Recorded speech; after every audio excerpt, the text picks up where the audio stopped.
समृद्धता होती है तो वहां लोग उसे लूटने के लिए जो बुरे शक्तियां होती है वो पहुंचती हैं। तो ऐसे ही इस भारत को लूटने के लिए आए।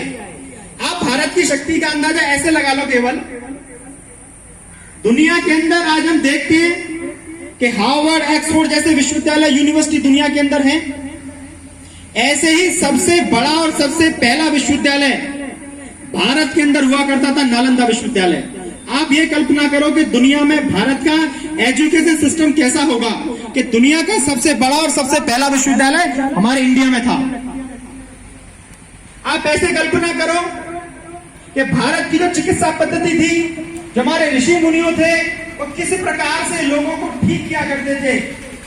आप ऐसे कल्पना करो कि भारत के अंदर कितना वैभवशाली संपन्नता थी, कितना पैसा था भारत के पास। पूरी दुनिया में 23% व्यापार भारत का हिस्सा हुआ करता था मित्रों। तो ऐसा वैभवशाली भारत, उसको लूटने के लिए लगातार यहाँ पे आक्रमण आते रहे, उन्होंने लूटा भी। और उन्होंने हमें ऐसे जाल में फंसाया कि उन्होंने हमें अपना भारत को गुलाम बनाया। जातिवाद में, भाषावाद में, क्षेत्रवाद में, इन वादों के चक्कर में हम लोग गुलाम हो गए और लंबे कालखंड तक हम गुलाम रहे। लेकिन ऐसा नहीं है कि हमने आजादी पाने का प्रयास कभी नहीं किया। लगातार समय समय पर आप जैसे युवा इस देश को शक्ति देने का काम, इस भारत माता को गुलामी की जंजीरों से आजाद कराने के लिए हमेशा खड़े रहे। अगर हम बात करें शिवाजी की, हम बात करें महाराणा प्रताप की, हम बात करें भगत सिंह की, हम बात करें चंद्रशेखर आजाद की, हम बात करें राजगुरु, सुखदेव, ऐसे लाखों इस भारत के हीरो, भारत के युवा जिन्होंने इस भारत को आजादी दिलाने के लिए लगातार प्रयास करते रहे मित्रों। और लास्ट में, अंत में भारत आजाद हो गया 1947 में। दुनिया के बहुत सारे देश गुलाम हुए, गुलाम के बाद आजाद भी हुए, लेकिन उन देशों का अस्तित्व खत्म हो गया। आप लोगों ने सुना होगा, रोम नाम का देश था एक, वो गुलाम हुआ। मिस्र नाम का देश था, गुलाम हुआ।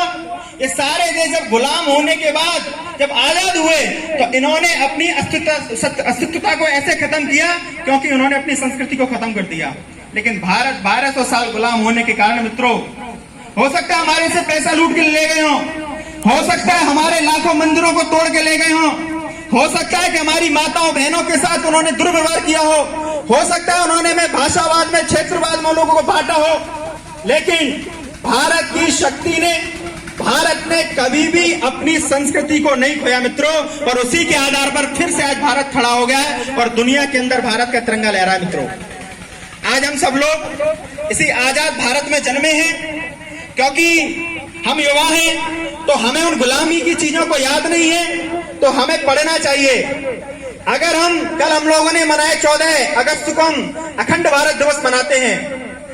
आप लोगों को ध्यान में आएगा 14 अगस्त 1948 से पहले भारत का जो एरिया था वो 83 लाख वर्ग किलोमीटर था मित्रों, 83 लाख।